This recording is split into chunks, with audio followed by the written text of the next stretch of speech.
efektivitas logoterapi terhadap peningkatan harga diri remaja pecandu narkoba di Pondok Pesantren Bidayatus Sholihin, Yogyakarta.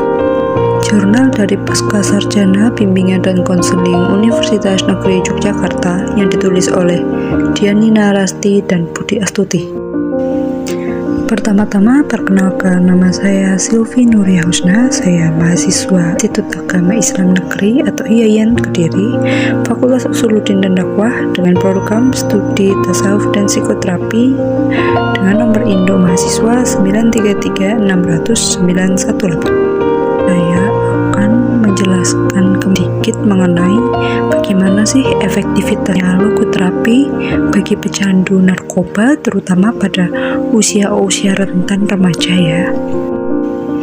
Berdasarkan data yang diambil pada jurnal tersebut melalui Detikcom pada 16 Juli 2017, sebanyak 3,6 juta jiwa atau 26%-nya merupakan pengguna yang diisi oleh remaja.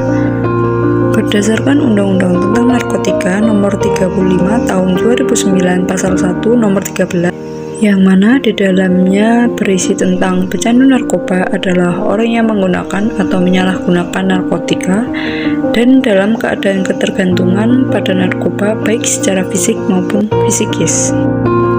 Melalui wadah Pondok Pesantren Bidayatus Sholihin yang berada di Sleman, Yogyakarta, ini merupakan sebuah pondok rehabilitasi yang mana di dalamnya dapat menampung para pecandu narkoba.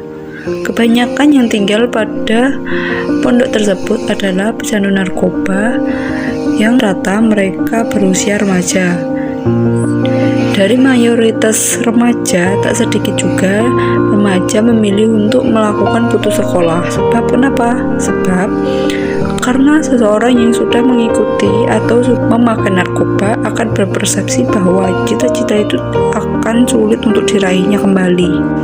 Dari penyalahgunaan narkoba, pentingnya untuk memahami aspek harga diri. Aspek harga diri ini terbagi menjadi 4 jenis, yaitu seperti power, kekuasaan atau kekuatan, di mana kemampuan untuk mempengaruhi dan mengendalikan orang lain. Yang kedua, significance atau keberartian, merupakan penerimaan dan perhatian dan kasih sayang dari orang lain. Ketiga, ada virtue, kebajikan, merupakan ketaatan terhadap aturan moral dan etika. Sedangkan keempat, kompetensi, yang merupakan suatu keberhasilan dalam mencapai suatu tuntutan. Jika dipahami dengan baik-baik bahwa narkoba itu tidak seharusnya dapat merusak cita-cita. Dengan mengetahui 4 aspek harga diri tadi, meskipun seseorang telah jatuh pada narkoba, jika dia ingin berusaha menjadi atau berubah menjadi lebih baik, insya Allah pasti akan ada jalan untuknya supaya tidak minder karena sebuah narkoba yang tengah ia alami.